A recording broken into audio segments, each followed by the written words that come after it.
Good morning అండి. లక్ష్మీ చేతన అనే పాపకి 4th స్టాండర్డ్లోకి తీసుకోవడానికి బేసిక్స్ కరెక్ట్గా లేవని ఆలోచించి మేము 4th స్టాండర్డ్కి వద్దు, మళ్ళీ 3rd స్టాండర్డ్లోనే ఉంచాలని పేరెంట్కి సజెషన్ ఇచ్చాము. కానీ ఆ పేరెంట్ లేదు, మా అమ్మాయి చదువుతుంది అనే నమ్మకంతో ఏదో ఒకటి మీరే కేర్ తీసుకోండి, చదివించండి అనేసి 4th క్లాస్లో సిబిఎస్ఈలోనే ఉంచారు. ఉంచిన తర్వాత ఆ పాపకి ఈవెన్ ఫస్ట్ నుంచి చూసుకున్నట్లయితే బేసిక్స్ కరెక్ట్గా లేవు అనేది చెప్పాము. ఆ బేసిక్స్ నుంచి వర్ణమాల దగ్గర నుంచి అమ్మాయి చాలా స్ట్రగుల్ అయ్యి బాధపడ్డది రావడానికి, చదవడానికి. మేము అలాంటి పిల్లలందరినీ, బేసిక్స్ ఎవరికైతే లేవో అలాంటి పిల్లలందరినీ గుర్తించి వాళ్ళకి రీడ్ అలౌడ్ టెస్ట్ పెట్టిన తర్వాత రెమిడియల్ క్లాసెస్ అనేది స్టార్ట్ చేసాము. ఆ రెమిడియల్ క్లాసెస్లో మేము చెప్పే లెసన్తో పాటు బేసిక్స్ దగ్గర నుంచి మళ్ళీ పూర్తిగా వర్ణమాల దగ్గర నుంచి స్టార్ట్ చేసి వాళ్ళందరికీ నేర్పించాము. అలా నేర్పించిన పిల్లల్లో ఈ లక్ష్మీ చేతన అనే అమ్మాయి ఈవెన్ ఆల్ రాని స్టేజ్ దగ్గర నుంచి ఇప్పుడు టెక్స్ట్ బుక్ రీడింగ్ చేసే స్థాయికి వచ్చింది. మొగ్గ, రఘు, విగ్గు, దగ్గు, మగ్గు, సిగ్గు, అగ్గి, బొగ్గు, దీపం, చీకటి, జిడి, కీటకం, శీను, లీలా, నీడ, దీపిక, వీణ, మీసం, బీరా, పీక, నీతి, తీగ, టీవీ, టీకా, చీమ, చీర,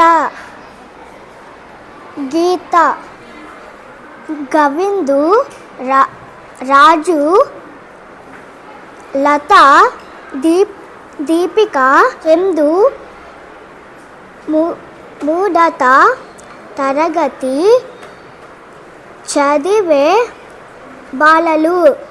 వీరు రోజు బడి నుండి రాగానే చెరువులోని తోటకు పోయేవారు.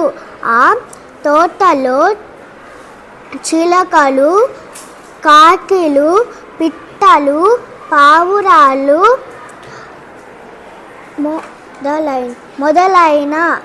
మొదలైన వాటిని చూసి ఆనందించారు, ఆటలాడుకున్నారు.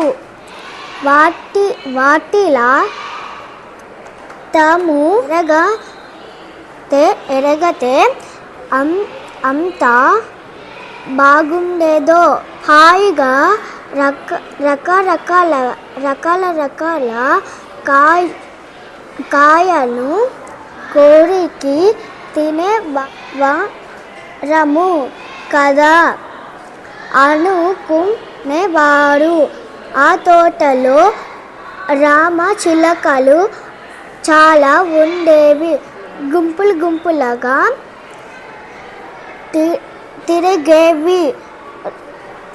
దొర జామకాయను కొరికి తినేవి. సార్ మాది బసవాపురం, చింతకాని మండలం, ఖమ్మం జిల్లా మాది. మేము వ్యవసాయం చేసుకునే వాళ్ళం సార్. మేము మా ఊరు స్కూల్లో చదువుకున్నారు. మా ఊరు స్కూల్లో చదువుకున్న తర్వాత మరి పిల్లగారు మొత్తం న్యూ ఇయర్ స్కూల్కి జాయిన్ అవుతుంటే మరి న్యూ ఇయర్ స్కూల్లో జాయిన్ చేసాం. తర్వాత సిబిఎస్ఈ కోర్స్ తీసుకున్నారు సార్. మళ్ళీ సిబిఎస్ఈ కోర్స్ తీసుకొని కొద్దిగా బాగా డల్లుగా ఉంటుంది దానివల్ల. అయితే మేడం గారు ఫస్ట్ నుంచి కూడా చెప్పారు కొద్దిగా డల్గా ఉందండి ఫస్ట్ నుంచి అని చెప్పారు.